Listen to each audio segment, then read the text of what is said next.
Să fie lumină în taina descoperirilor divine, să fie lumină în împărăția lui Dumnezeu. Dumnezeu a spus să fie lumină și El vrea ca lumina să ne lumineze în toate compartimentele vieții. Așadar, să fie lumină. Să fie lumină în împărăția lui Dumnezeu. Împărăția lui Dumnezeu este, așa cum spuneam, reprezentarea juridică a lui Dumnezeu pe pământ. Împărăția lui Dumnezeu este guvernul lui în exercițiu. Împărăția lui Dumnezeu are puterea asupra cheilor, are cheile în mână și puterea cheilor constă în a supraveghea camerele regale și a controla persoanele care intră să-l vadă pe rege. Domnul a dat această putere împărăției sale pe pământ. Putem să controlăm camerele, cine vine să intre la rege. Vă amintiți că în prezența regelui nu puteai să intri oricum, trebuia să ai o anumită programare. Domnul a dat această putere împărăției sale pe pământ prin copiii săi, prin predicarea Evangheliei, prin predicarea adevărurilor Scripturii, prin predicarea luminii din lumină. Oamenii au șansa să intre în prezența regelui, au șansa să intre în prezența lui Dumnezeu, au șansa să fie mântuiți, să fie eliberați. Domnul ne-a încredințat această slujbă când El a venit pe pământ. Unul dintre subiectele favorite lui, care a rămas și care a străbătut veacurile, a fost acesta al împărăției lui Dumnezeu. El a venit să predice împărăția, ucenicii au predicat împărăția, biserica predică împărăția. Trebuie să continuăm ceea ce Mântuitorul a vorbit după învierea lui. Le vorbea ucenicilor despre împărăție. El, când a venit pe pământ, a spus în Matei 4:17: pocăiți-vă căci împărăția cerurilor este aproape. Împărăția cerurilor, spunea el, este o realitate prezentă. A venit, este în inimile voastre. Împărăția lui Dumnezeu a coborât, este în inimile voastre, este foarte reală, este la îndemână. Împărăția lui Dumnezeu se ia cu năvala, trebuie să intri cu determinare, trebuie să-ți dorești împărăția, trebuie să-ți dorești să reprezinți pe regele regilor și pe Domnul domnilor. El ne-a dat această onoare, acest privilegiu, acest har ca să-L reprezentăm pe pământ. Împărăția lui Dumnezeu, a spus, a venit, este aproape. Nu este doar o realitate prezentă, este și destinația noastră eternă, pentru că împărăția lui Dumnezeu funcționează după principiul deja și nu încă. Deja este pe pământ, deja este în noi, deja operează, deja câștigă teritorii, deja impactează lumea, deja cucerește tot mai multe inimi, dar nu încă la modul desăvârșit. Vom fi odată în împărăția lui pentru totdeauna cu El, dar deja cerul este în inima noastră. Foarte mulți așteaptă să meargă în cer, dar Domnul a trimis cerul e în inima noastră. Foarte mulți își doresc să meargă în împărăția lui Dumnezeu, dar este deja pe pământ. E un antrenament ceea ce se întâmplă acum pentru o veșnicie și Domnul vrea să ne bucurăm și de această realitate prezentă care ne este la îndemână, care este actuală, care operează. Nu sunt doar niște binecuvântări lansate în sfera viitorului, la nivel de final al vieții. Îmi doresc cândva să ajung și eu acolo, dar până acolo trudesc. Nu, Domnul Iisus Hristos a plătit un preț uriaș pentru ca noi să putem beneficia din plin de împărăția Lui. Împărăția Lui a venit cu putere Ralusalii. Domnul a vorbit despre acest lucru și când Duhul Sfânt s-a coborât pe pământ, împărăția a intrat într-un accident frontal cu împărăția întunericului și a început să cucerească tot mai mult teritoriu. Domnul Iisus Hristos, în momentul în care El a murit pe cruce, acolo a plătit un prețul suprem pentru ca împărăția lui Dumnezeu să fie din nou pe pământ, să fie restabilită, să fie recâștigată. Moartea lui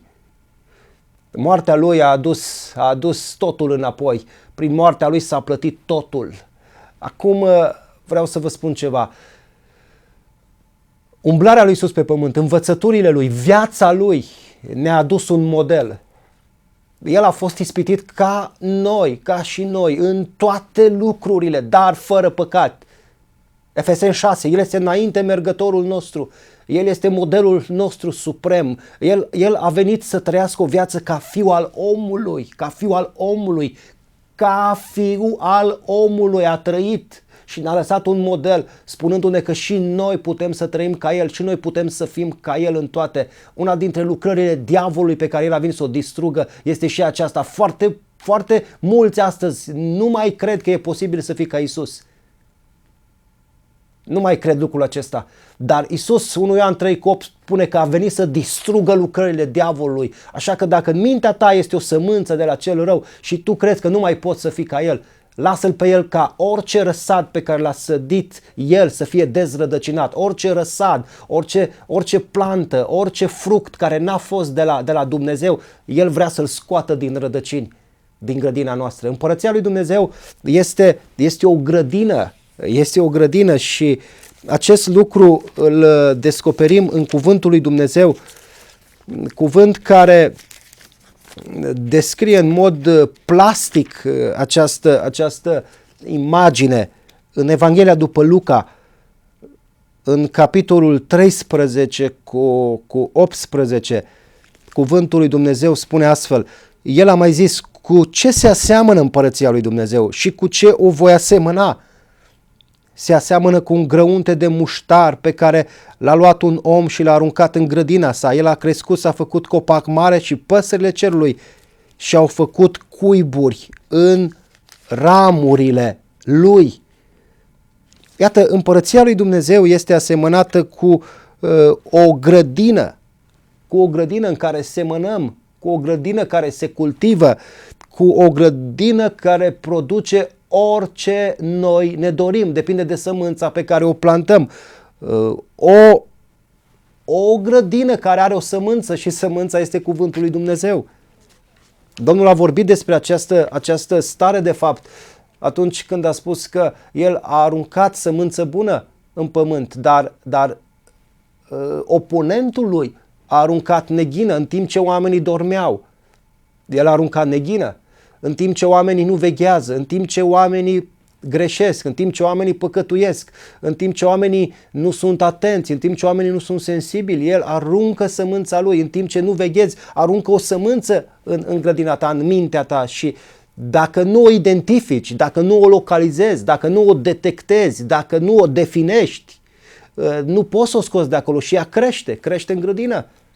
O sămânță care nu este de la El. De aceea proclam în numele lui Iisus Hristos că toți cei care aud acum acest cuvânt sunt dispuși să permită Duhului Sfânt, ca Duhul Sfânt să cerceteze grădina și orice răsad, așa cum a spus Iisus Hristos, Domnul, în Evanghelia după Matei, orice răsad care n-a fost sădit de Tatăl Ceresc, El vrea să-l dezrădăcineze, vrea să-l scoată din rădăcini, vrea să ne elibereze mintea, vrea să ne scape de paradigme greșite, de concepții eronate, de prejudecăți, de tot felul de idei care nu sunt din cuvântul lui Dumnezeu. Nu uitați ceea ce spuneam că pe cine îl credem, de acela ascultăm, pe cine îl ascultăm, pe acela îl urmăm, pe cine îl urmăm, ca acela devenim. Noi am ales să îl credem pe Iisus Hristos, să credem cuvântul. Noi suntem născuți dintr-o sămânță vie, într-o sămânță care nu poate putrezi. Cuvântul lui Dumnezeu este viu, este duh și viață. Cuvântul lui Dumnezeu este lucrător. Cuvântul lui Dumnezeu e ca un ciocan. Cuvântul lui Dumnezeu pătrunde în adâncuri. Cuvântul lui Dumnezeu mântuiește, eliberează, vindecă. Domnul a trimis cuvântul și cuvântul a eliberat. Să fie lumină în taina descoperirilor divine, să fie lumină în cuvântul lui Dumnezeu. Cuvântul lui Dumnezeu este o lumină, este o candelă pentru picioarele noastre. Cuvântul lui Dumnezeu în puterea lui ne direcționează, ne schimbă. Domnul Iisus Hristos a predicat împărăția lui Dumnezeu și a spus: pocăiți-vă căci împărăția lui Dumnezeu este aproape. Ca să intri în tainele împărăției, ca să operezi în puterea împărăției, trebuie să te pocăiești. Pocăință e mai mult decât bremușcare, e mai mult decât regrete, e mai mult decât părere de rău.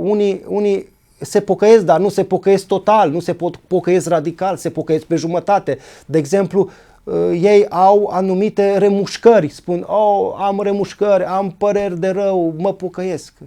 Asta este o dimensiune din pocăință. Remușcarea este o chestiune de emoție. Sunt atinși emoțional, sunt atinși afectiv, sunt cercetați la nivel de sentimente și plâng, le pare rău și spun m-am pocăit. Asta e doar o dimensiune afectivă, o dimensiune emoțională. Este și o altă dimensiune în pocăință care se numește dimensiunea rațională sau dimensiunea intelectuală care are de-a face cu regretul. Regret, nu doar am remușcări, nu doar am sentimente de vinovăție, nu doar am păreri de rău, ci regret. Regret e o chestiune de intelect, de rațiune, dar nu e suficient, nu se oprește aici pocăința. De exemplu, și hoțul, dacă este prins, regretă. Hoțul regretă. El spune, regret că m-a prins. Deci, dincolo de dimensiunea afectivă, Esau a plâns cu lacrimi, Iuda a plâns cu lacrimi, dar tot așa au rămas. Nu s-a schimbat nimic. Alții regret că n-am fost mai atent, regret că m-a descoperit soția, regret că mi-a descoperit parola, regret că n-am fost mai atent, regret că m-a prins soțul, regret că m-au prins părinții, regret că m-a prins păstorul, regret că m-a prins ARS-ul, regret că m-a prins... Și se opresc aici. Saul, de exemplu, se pocăia până la jumătate. Aducea jertfă în fața oamenilor, să dea bine în fața oamenilor, dar pocăința era mai mult decât atât. După ce păcătoia trebuia să aduce o jertfă în fața oamenilor, era dimensiunea orizontală și o jertfă pe verticală lui Dumnezeu.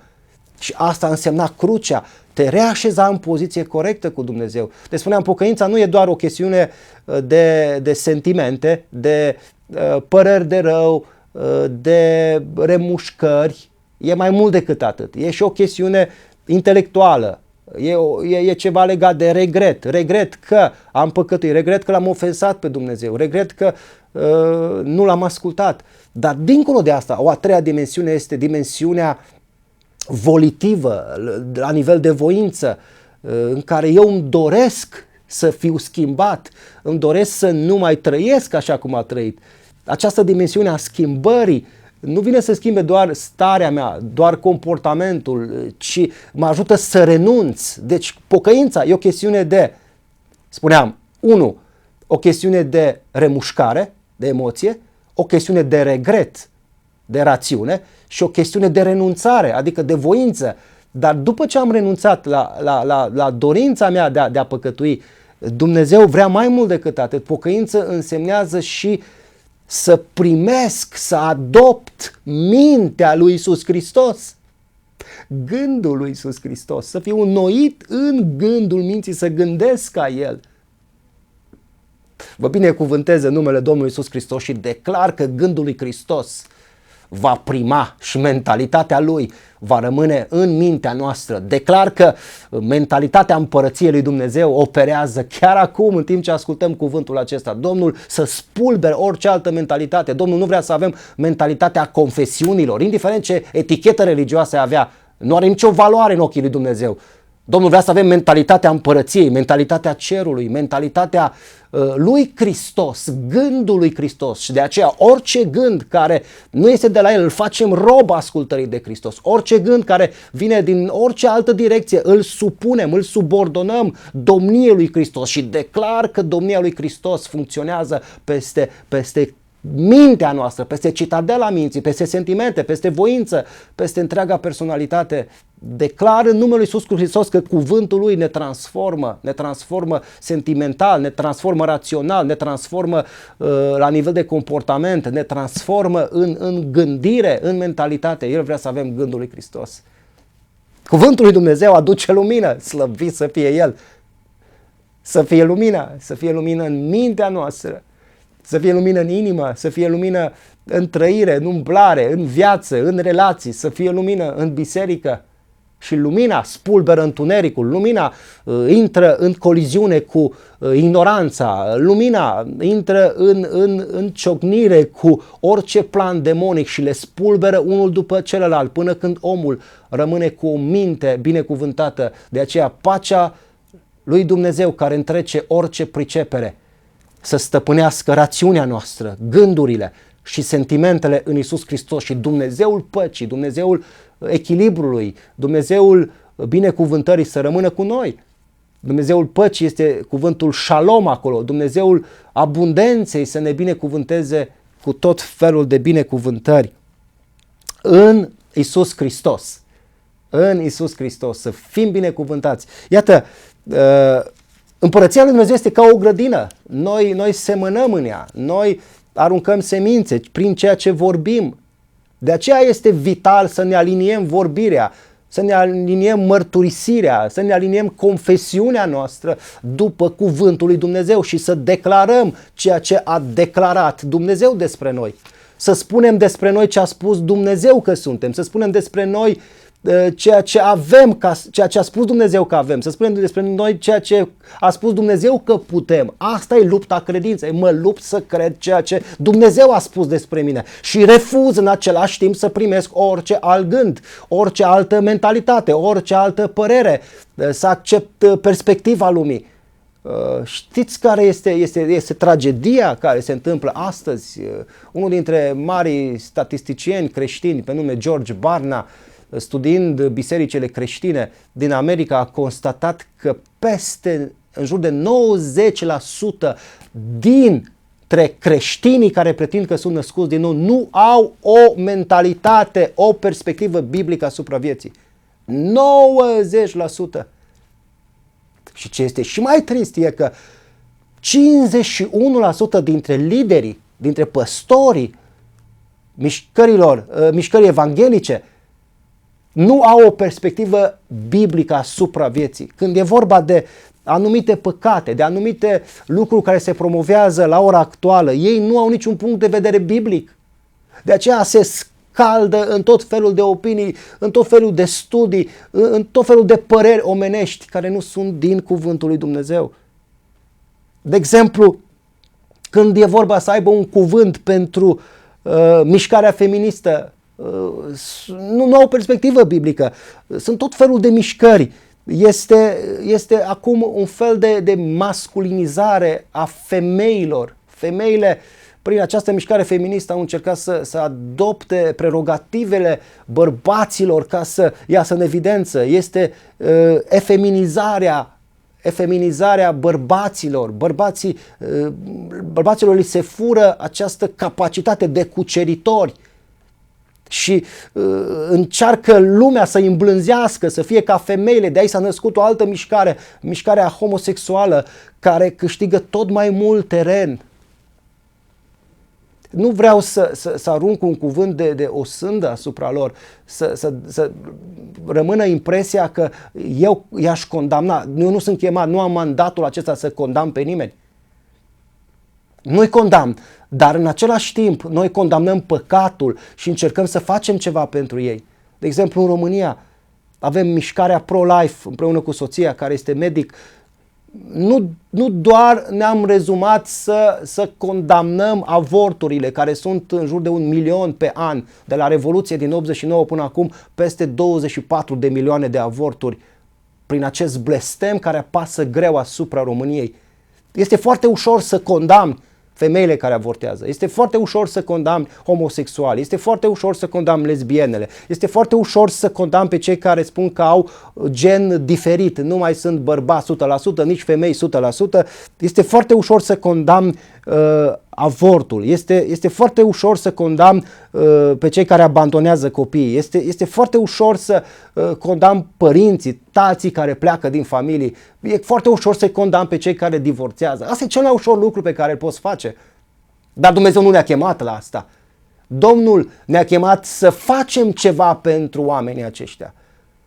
În timp ce condamnăm păcatul, nu pe ei, să concepem anumite proiecte, anumite programe de reabilitare, de restaurare. Oamenii aceștia trebuie iubiți, oamenii aceștia trebuie să li se dea în biserică doze mari de iertare, de acceptare, de iubire, de înțelegere. Biserica este expoziția harurilor lui Dumnezeu. Biserica nu este chemată să fie o instituție care să condamne oamenii. Hristos n-a condamnat oamenii, Duhul Sfânt nu condamnă, Dumnezeu nu condamnă, slujba condamnării era în vechiul legământ.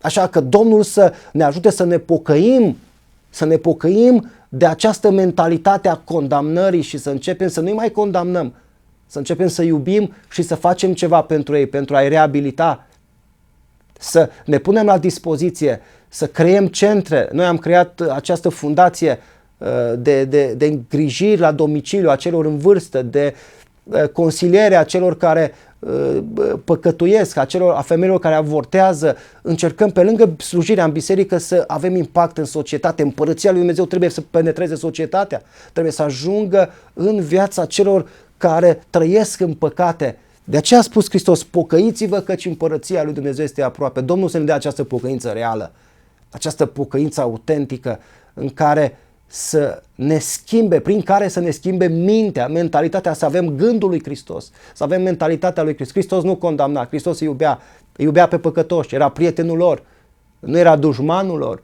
Hristos, în prezența lui Hristos, toți se simțeau bine care îl căutau pe Dumnezeu, toți păcătoșii, doar farisei și cărturarii nu se simțeau bine. Domnul nu ne-a chemat să condamnăm.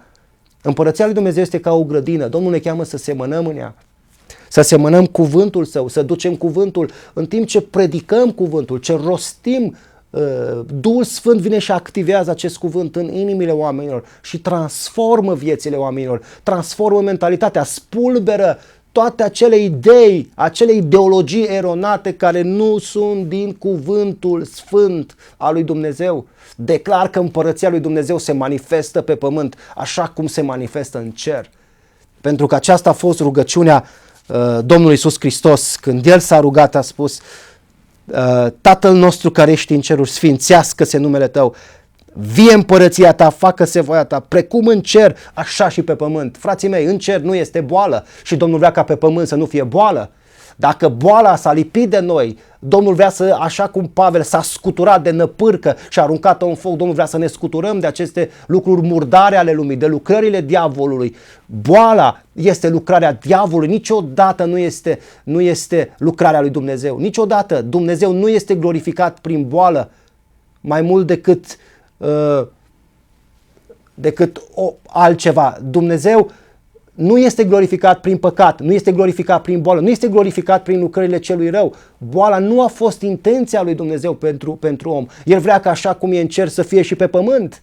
În cer nu e boală, în cer nu sunt disfuncționalități. Fapte 10:38 spune că Iisus Hristos era uns de Duhul Sfânt și cu putere, mergând din loc în loc, făcând bine și vindecând pe toți cei ce erau posedați, apăsați de diavolul. Boala era lucrarea diavolului. Hristos n-ar fi lucrat niciodată ceva împotriva lui Dumnezeu. Unii zic că boala e de la Dumnezeu. Dacă ar fi de la Dumnezeu, Hristos n-ar fi lucrat niciodată împotriva lui. Îi vindeca pe toți. De ce? Pentru că identifica această lucrare ca fiind demonică. Unii sunt confuzi și nu știu ce să creadă. Zic că Dumnezeu mi-a dat-o ca să mă învețe o lecție. Dumnezeu nu dă. Dumnezeu îngăduie anumite lucruri din cauza păcatelor, din cauza neatenției, din cauza a multor lucruri. Dar nu este intenția și dorința lui Dumnezeu. Dacă noi chiar credem că boala e de la Dumnezeu, atunci de ce dăm bani pe medicamente și pe tratamente să scăpăm de darul lui Dumnezeu? Vedeți, pe de o parte, nu știm exact cum să credem. Confuzia este o lucrare demonică, este o lucrare a celui rău. Și Iisus Hristos, 1 Ioan 3:8, a venit să distrugă lucrările celui rău. Declară în numele Iisus Hristos că orice confuzie părăsește mintea noastră. Declar că lumina Lui intră și aduce transformare. Declar că orice întuneric pleacă din viața noastră. Proclam în numele Iisus Hristos că împărăția Lui lucrează cu putere chiar acum. Împărăția Lui transformă mintea noastră și ne dă mintea Lui Hristos. Așa cum spune Roman 12, să ne înnoim în duhul minții noastre, să ne înnoim în mintea noastră. În Efeseni 4 spune să ne înnoim în duhul minții. Cuvântul lui Dumnezeu ne înnoiește și ne face mintea tânără, mintea duhovnicească, mintea lui Hristos. Și declar că împărăția lui Dumnezeu lucrează cu putere, ne transformă în timp ce o primim, în timp ce o credem. Pentru că pe cine îl credem, pe acela ascultăm. Pe cine îl ascultăm, pe acela îl urmăm. Amin.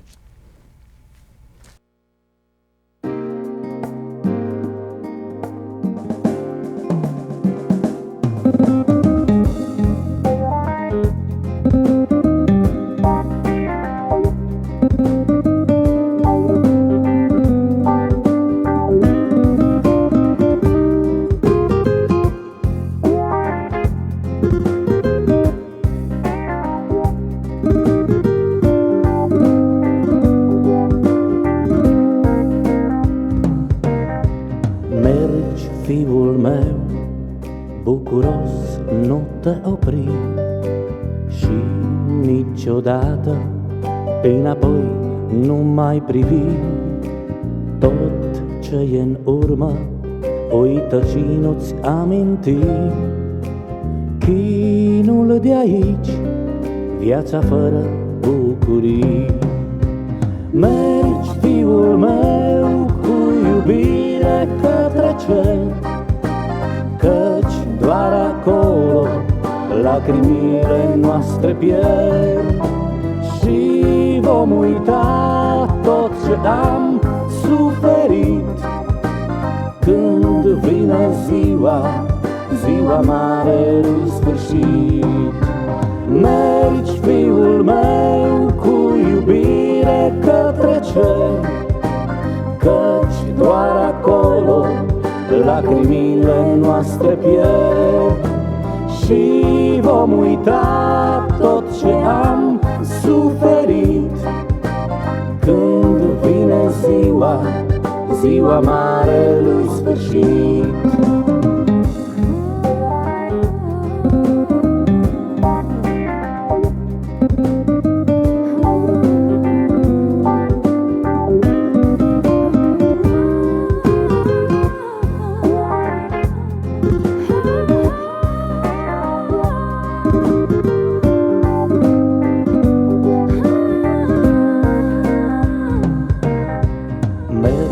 Fiul meu, mergi cu râvnă și avânt. Mergi, fiul meu, mergi cu pace și cântând. Drumul mai scurt ți-l vei face și-n curând se va sfârși în Ierusalimul sfânt. Mergi, fiul meu, cu iubire către cer, căci doar acolo lacrimile noastre pierd. Și vom uita tot ce am suferit când vine ziua marelui sfârșit. Mergi, fiul meu, cu iubire către cer, căci doar acolo lacrimile noastre pierd.